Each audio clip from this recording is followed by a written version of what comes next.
UFC Emmet versus Vallejos just took place last night, and I'm going to be breaking down, reacting to the whole card. Kevin Vallejos dismantled Josh Emmett. Completely dismantled him. It was 3 minutes and 33 seconds of an absolute dismantling. This guy came in. He came in methodical. He came in really methodical and slow and stalking him forward, picking his shots very well. Some hard hooks early, low kick early. No, it was all boxing. No, I think there was one low kick, though, to kind of take Emmett off his base for a second. Maybe, or maybe I'm completely misremembering. But landed a couple hooks early, and then he started doing this weird thing with his uppercuts. What was he doing, you might ask? Well, Josh Emmett was coming in real close, because Vallejos kept moving forward, and Emmett was like, all right, well, I want to be close, too. I want to be close, too, and throw my shots. And so he was getting close. And what was he doing? What happened when Emmet was getting close? Well, Vallejos threw a short lead uppercut, short and fast, pop. And then what did he do after that? Emmet backed up, and then he threw the back uppercut, pop. So he went, pop, pop. It was a beautiful, 5-6 combination that he kept kind of, not spamming, but throwing in there. And then eventually, he knocked him down with that because he forced Emmet to throw. He forced Emmet to throw after Vallejos threw a hook, close, like a jab and a hook close. And then Emmet threw a shot, and then as soon as he threw a shot, the uppercuts just hit him, dropped him. He got back up. Vallejos kind of hit him on the way up and kind of slowly followed him. And then I got his back towards the cage, and Vallejos threw a hook. Emmet backed up after Vallejos feinted the 5. He probably thought he was going to go for the 6 again. So he extra backed up just so he can come over the top with a big overhand. Now, not really a great decision from Emmet, but to be fair, Vallejos did force him into it. He forced Emmet to be desperate, and that's exactly what Emmet wanted him to do because then he dropped him with a big hook. And then Emmet kind of got back up, and then he got dropped again, I think with either a hook or an uppercut, and just kind of got folded with that one near the cage, and then just got freaking battered and folded by Kevin Vallejos. Kevin Vallejos looked absolutely amazing, by the way, against a 41-year-old man who's washed. But that 41-year-old man who's washed, we also had to take into account Lerone Murphy wasn't doing that to him. Law gets an excuse. He submitted him early. Ilya Zaporia, well, that's different. You know why? Because that's a different version of Emmet, a way better, way more durable version of Emmet. And also, when you're 10-7, when you get a 50-42 scorecard, when you get the most dominant, arguably the most dominant decision win in UFC history, it doesn't matter that you didn't finish him, because how the fuck do you 50-42 someone? 50-43, those are the scorecards. That's insane. Anyways, Vallejos looked amazing. Featherweight's in a little bit of a jam. There's no one to fight except, I don't know, Yair Rodriguez, I guess. And guess what? I would pick Kevin Vallejos to beat Yair Rodriguez. I would pick him to beat Lerone Murphy. I don't know if Evloev beats him. I think Evloev's overrated. I think both Gene Silva and Steve Garcia probably beat Evloev. And Lopez in a rematch? I don't know. Maybe Evloev, because Lopez is kind of fucking stupid. And Lopez is probably going to lose to Steve Garcia. But anyways, Vallejos is amazing. Featherweight is evolving. We're moving past older. We are in a new era of featherweight. Featherweight is completely changing rankings-wise. And I'm liking these guys. I really like Vallejos. He's amazing. He gets spectacular finishes. And he's just great, dude. That was incredible. He looks so good, dude. Striking's amazing. Hopefully his grappling's good. We'll find out probably in his next fight. Amanda Lemos has better grappling than people think, man. She out-grappled Gillian Robertson in round 1. Gillian kind of got a little exposed for defensive grappling. It's not that great at a high level. And she gets cut open easily. She got cut open in round 1 just from some, a couple combinations that, Juliana Robertson doesn't have a bad guard. She doesn't, like, block badly. Just she doesn't move well. She doesn't use her footwork that well, and she doesn't move her head off the center line. And she doesn't move her feet well. She doesn't manage distance well. She's not that good on the feet. And she's gonna, like if Juliana Robertson fought if she fought Zhang Weili would chin Juliana Robertson. She would chin her. It's funny to think about that matchup. It's funny to think about her versus Yan Zhao. It's funny to think about her versus Tatiana Suarez. All right? Because she'd get messed up by those people. Right? And she had a real close fight with Amanda Lemos. And was she able to get the finish? Was she able to do what she does and, be real dominant on the ground? No. No, did she use her grappling? Yeah, she got nice takedowns. Her takedowns are really nice looking. Good takedowns from Gillian Robertson. And just controlling her from half guard. Pulled an Islam Makhachev JDM. Wow. Controlling her from half guard. Cool. That's kind of all she was doing in rounds 2 and 3. And a little bit of ground and pound. He was getting outstruck anytime they were on the feet with ease. Yeah.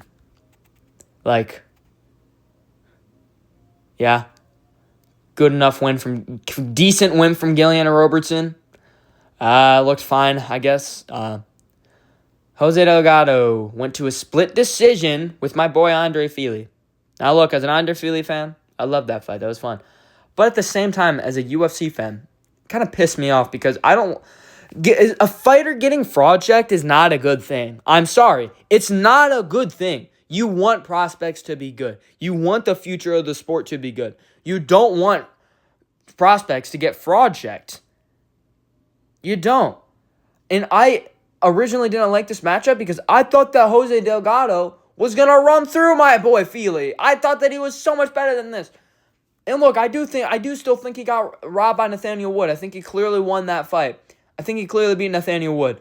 But I think this wasn't a clear victory.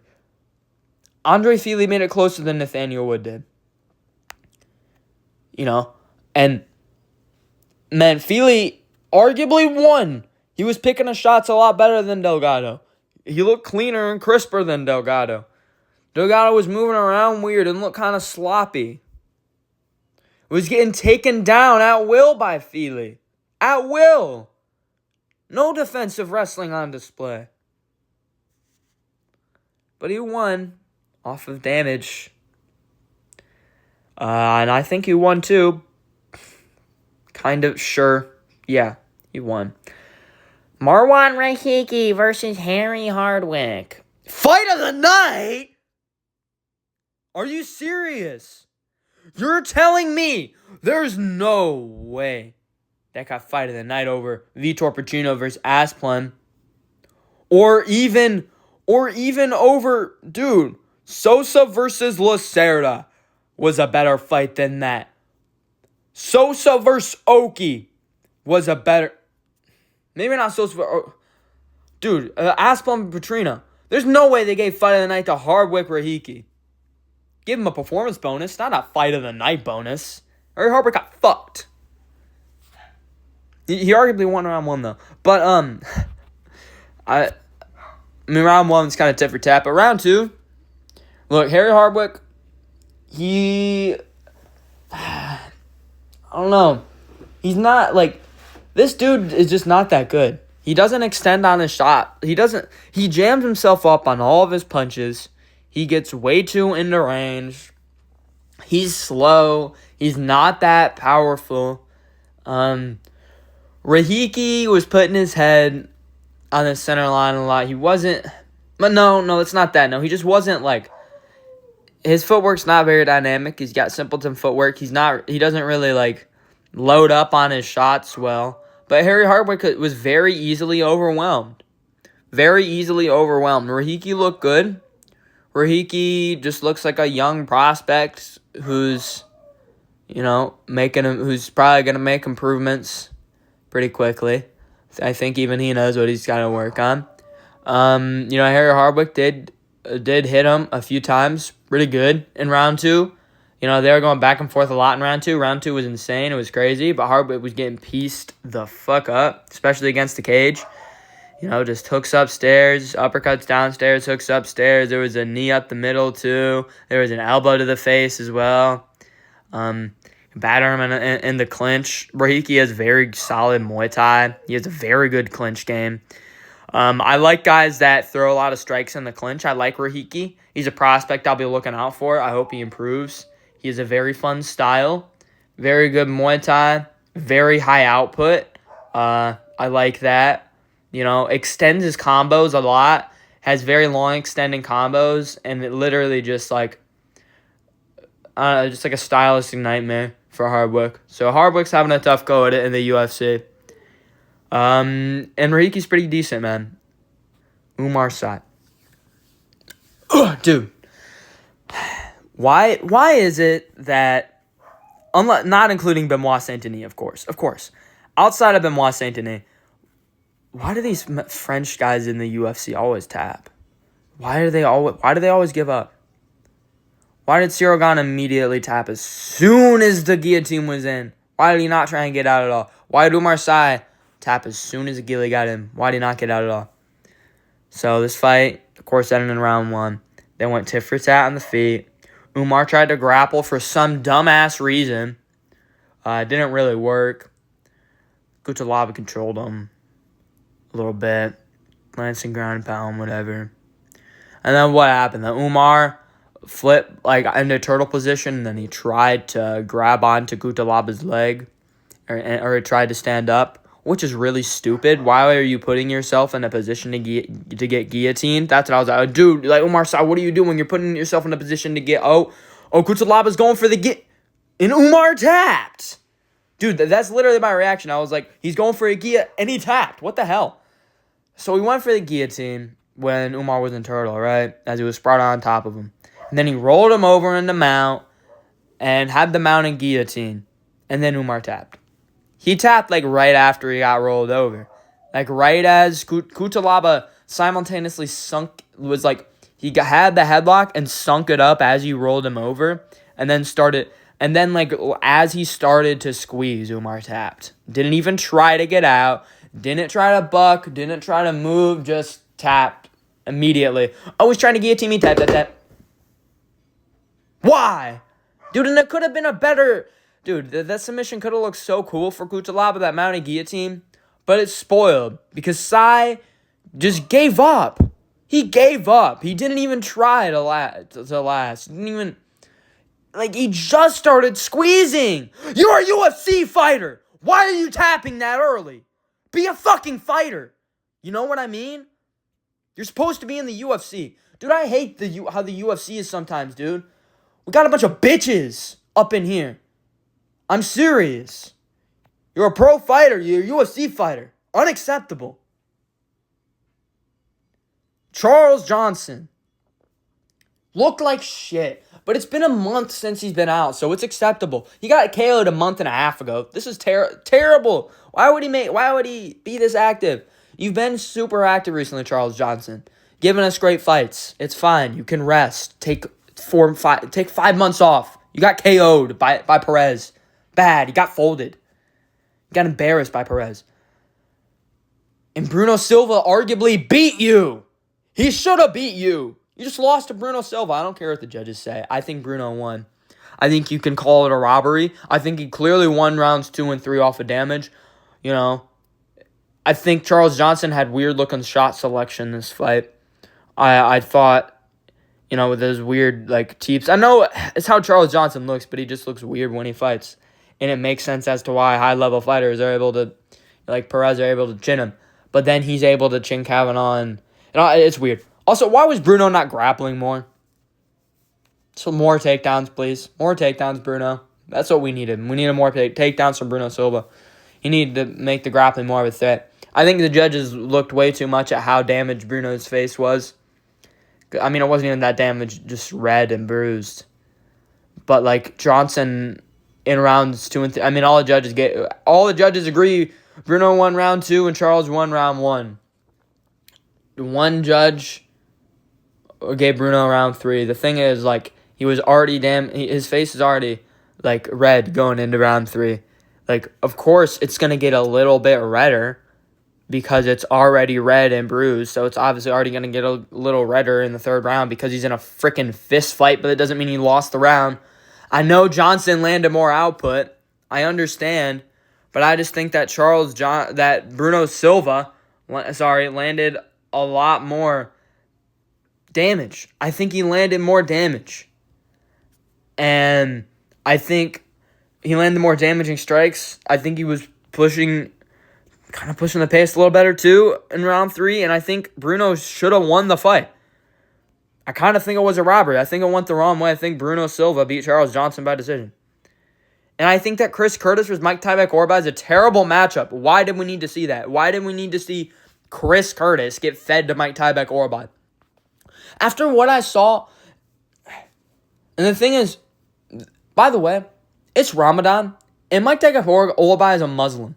He's a Muslim, like myself. Alhamdulillah, right? But, and this is important. You know why it's important? Because, as I said, it's Ramadan.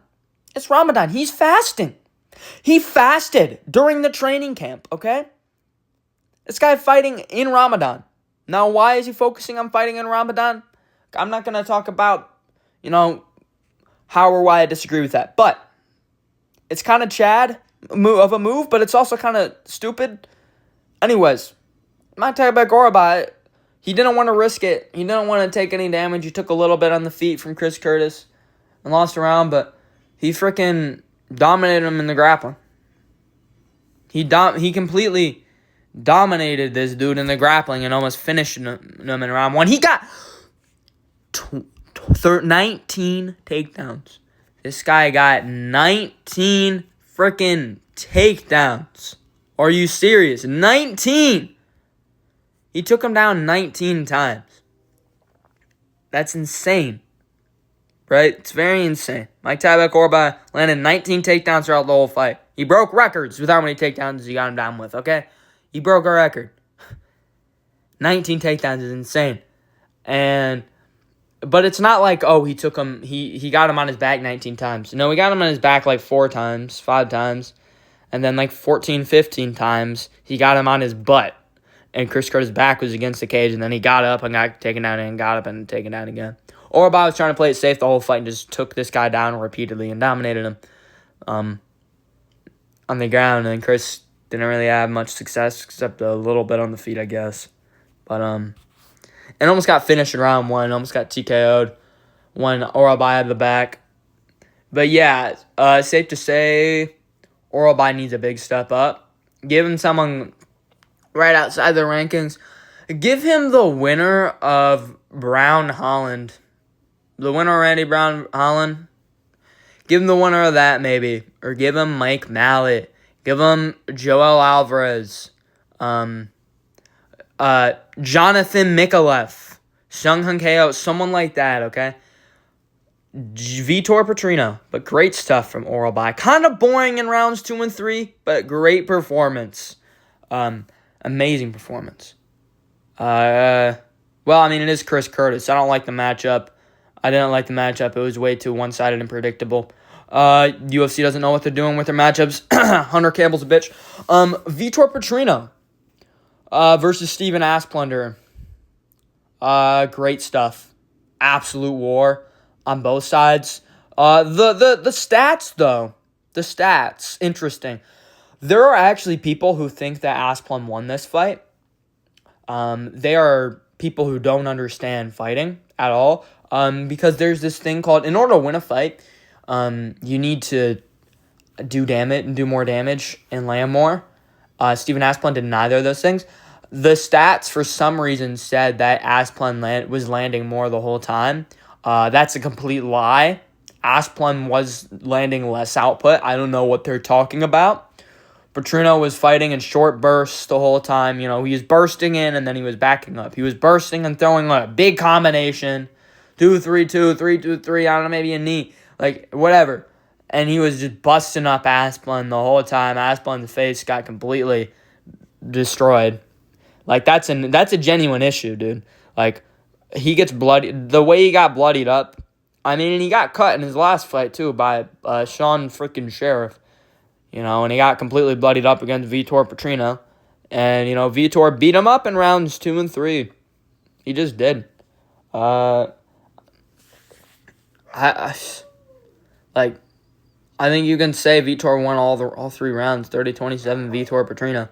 I think it was a great fight. It was a war, but let's not pretend like Asplund looked good. And he also wasn't putting on that output like he did against Sheriff. He doesn't really have that great of cardio. It's just that Sean Sheriff was a human punching bag. Okay. Steven Asplund still has decent cardio, but look, and this guy, and Vitor was dominating him in the grappling too when they grappled. But he realized that it was too hard to take him down and it costed too much energy. So going into round 3, Vitor's like, okay, I'm going to fight with short bursts on the feet. I'm not going to grapple anymore because it takes too much energy. And when I get back up, Asplund's going to hit me hard. This guy hits hard. Asplund hits hard. He rocked Petrina. Actually, no, he won round 1. Sorry. I do remember that he rocked him and damn near dropped him in round 1. Sorry. So it was 29-28. But anyways, great fight from both guys. Vitor looked great. Vitor looked very smart. It was a very smart performance for Vitor Petrina, which is weird. Vitor is getting a lot smarter as a fighter. The Anthony Smith fight kind of made him rethink some things. So yeah, he's been doing real good at heavyweight. I want to see him against a ranked opponent. I think that's what's next for Vitor. I don't know. Let him beat the shit out of Tai Tuivasa or something because he's still ranked for some reason. Let him beat up their I don't know. Elijah Smith. Okay. Amazing stuff. Su Young Yu won round 1. Let's not forget he out-grappled him in round 1 and controlled him. Right? I feel like, dude, stocky wrestlers with fast twitch muscles on the feet are going to be an issue.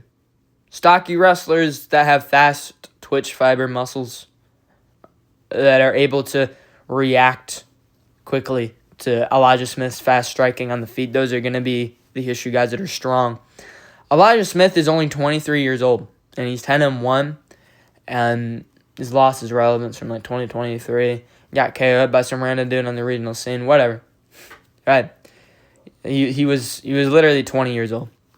All right, and he's only 23, and he's beating a decent opponent in Su Young Yu at bantamweight. Guy who's got to win over Long Zhao. Okay? And Long Zhao's kind of decent. We saw him have that weird fight with Cody Garbrandt last weekend. But Elijah Smith in round 2, oh my goodness. This dude has insanely fast muscles. Insanely fast twitch muscle fibers. This guy is so quick on the feet. That hook was crazy fast. Crazy fast. Su Young Yu didn't see it. He literally didn't see it coming. Dude, and as soon as I saw how Elijah Smith was punching in round 1, I was like, oh my gosh. I don't care what happens. I don't care that Su Young Yu just got a takedown. He's losing. He's getting chinned or something because, jeez. Elijah knows what he's freaking doing on the feet. He's crazy. Literally, dude, he's insane. He fights kind of technical, but kind of like a maniac. He's like a technical maniac. But anyways, he dropped him bad. And then as he dropped him, grabbed onto the back, got on the back after he dropped him, and freaking rear naked choked Su Young Yu. Hopped himself right into a rear naked choke after dropping him. Just jumped right for the rear naked choke and got it. Choked out Su Young Yu in round 2. Very good stuff.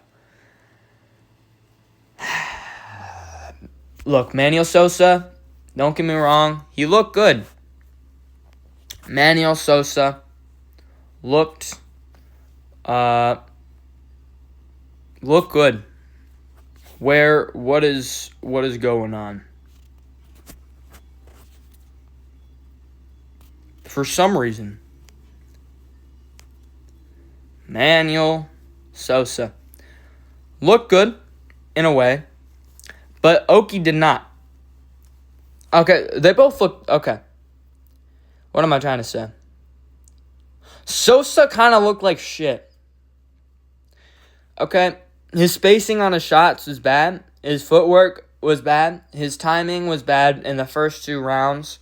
He would get chinned by any good fighter or get pieced up. The fact that Blagioki wasn't really able to capitalize. I mean, he was able to. Sorry, he was. Sosa looked like shit, and he was getting out of output and jabbed up by Hoki in rounds 1 and 2. And it was a scrap. It was a good fight. But it wasn't. It was low level. It was a low level UFC fight. And Sosa has crazy power, and he was relying on only that. And he had a really smart round 3. Round 3, Sosa turned into a completely different fighter. He somehow figured out how to actually string together some combinations. Oki was also pretty gassed going into round 3, by the way. Sosa started stringing proper combinations together, hooks, uppercuts, straights, good boxing combinations, and pushing a heavy pace on the front foot and backing out and coming back in, and then just he freaking loaded up on a huge straight right and just put Balaji out cold. Palms up. Flat on his back. Palms up. He let Balaji palms up. He put him in a body bag. He destroyed. Dude, he sent him. Dude, he killed him. Dude, he caught a body. That's what he did against Balaji. But he is very untechnical. He's also sauced up, dude. He looks so saucy. This guy's sauced up. He also looks way older than he is. But, yeah, sauced up Manuel Sosa got a real nice KO. Was kind of frustrating me with his shitty decision-making in his strikes. Speaking of low-level fights, Eric Anders' Brad Tavares literally just it's kind of embarrasses the middleweight division. Like, these are guys that had, decent runs, and they looked like how they looked in this fight, okay? They did not look like good fighters at all, like good UFC fighters at all. And I know they're old and washed, but you know who else is old and past their prime? Alexander Volkanovski. But guess what? He's still one of the most technical fighters on the planet. Generally, it's the power and the athleticism you lose less than your technique as you get older. Generally, okay? And it's not like Eric or Brad are any less technical, really. They're just not as athletic. And you know what that means? It shows that their technique was never that great in the first place. You get to see their flaws more because they don't have the things that they can rely on. Eric Anders almost got a KO in round 1, got a knockdown. He looked good in the clinch. That's all I'll say about Eric Anders. He had a good clinch game, clinch heavy, nice uppercuts in the clinch, but he was spamming that clinch game even in round 2 and was using it way too much and got knocked down and almost finished by Brad Tavares. It was a nice scrap. It was a really good fight. And in rounds 1 and 2, at least. And then in round 3, Eric Anders was armpit sniffing the whole time. Not crotch sniffing, armpit sniffing. He sniffed the shit out of Brad Tavares' armpit. Eric Anders retired. Nobody gives a shit. Kind of a good fight for the first couple rounds for the most part. Really bad third round. Eric was armpit sniffing and not really able to do anything. Just kind of controlled him for 3 minutes in the clinch and didn't really get separated a single time. For some reason, Bia Mosquito. Y'all, why is she fighting Montserrat Randon? It's the same level of Irina Alekseeva. Look, she's 34 years old. She's 34 years old. We don't need to stagnate her, okay? After this, give her a ranked opponent. It's women's bantamweight. Women's bantamweight is the worst division in the entirety of the UFC by a million miles. Women's bantamweight is complete and utter dog shit, okay? Bia Mosquito would destroy 90% of the bantamweight division. Jeez. Did you watch that fight? She dropped her ass and submitted her with ease. She ran through her like I've never seen someone get ran through before in WMNA, okay? Bia Mosquito is insane. Her grappling is insane. Her ground and pound is insane. She understands and throws ground and pound way better than anyone else in WMMA. And she understands the mechanics of ground and pound more than a lot of men's MMA fighters, men's UFC fighters. I hate to say it, but it's true. And we saw it especially in the Irina Alekseeva fight with her crazy ground and pound. She's a very, not just a skilled grappler, a very smart grappler and a very smart fighter who's very explosive early on. Maybe even explosive later on, but she needs a big step up. Give her, let her beat up on Mayra Buena Silva. They seem to like to let people beat up on her, so let her beat up on Mayra Buena Silva. or Nora Carnoli, okay? Because those are fighters that are somehow ranked still at women's bantamweight, okay? But yeah, she needs a ranked opponent ASAP. This is women's bantamweight. It sucks. There's no reason to hold her down. Give her a ranked opponent ASAP, or maybe even the top 10 opponent. As I said, as women's bantamweight, you got to treat it differently from other divisions. Women's divisions in general, just different. Luen Lacerda versus Hector Sosa. This is a really good scrap. Really good fight. Both did a lot of damage to each other. Hector Sosa, I don't know if he landed a lot of output, man. Landed a lot of output. But he got, I can't remember how exactly this fight went. I do remember my thoughts on it. I do remember Lacerda kind of getting bloodied up a bit. I do remember Lacerda, winning early on. I do remember it being a close fight. I do remember both of them looking like shit and not really UFC level. Sosa, I feel like it's on the same level as Lacerda. It's his UFC debut, and we learned, wow, he's on the same level as a guy who's not really UFC level. Cool. This wasn't a UFC level fight, I'm sorry. I don't want to see PFL fights on my UFC cards. It's getting pretty fucking irritating to see the UFC sign people that just don't look like they should be in the UFC. I'm going to be honest. Just because you're on Ultimate Fighter or you're on Contender Series, that shouldn't automatically get you signed to the UFC. And a fight like this proves that. Okay. The fight was really fun and exciting, but it's MMA. We know that fights are really fun and exciting. UFC is where the best of the best are. I don't want Luen Lacerda and Hector Sosa to be in that organization. Cut them. I don't give a fuck. Cut them. And cut half the heavyweight division too. We need to the UFC needs to have some damn self-respect. This fight was fine. Pierre Rodriguez dominated Sam Hughes. On the feet. Yeah, just freaking schooled her and beat the crap out of her and busted her up for 3 rounds straight. So that was cool. Sam Hughes looked like shit. This fight already happened before. Pierre won again. Cool. What do I think of this card? It was fine. It wasn't that high level of a card. Nothing major happened on this card. We found out nothing. I didn't find out anything new on this card. I didn't. Even in the main event, I already knew what was going to happen. It was predictable. I already knew where Vallejos' level was at. I already knew this wasn't a real test for him. I didn't find out anything new on this card. This is a nothing burger of a card. Yeah, it's fun, but it's an MMA card. Of course it's fun. That's not enough. It's the UFC. Do better with your matchmaking, Hunter Campbell. You suck. You haven't been good at matchmaking in years. The UFC is going downward. They don't even care about the UFC anymore. The people of the UFC don't care anymore. And it's obvious. It's pissing me off because I love this sport.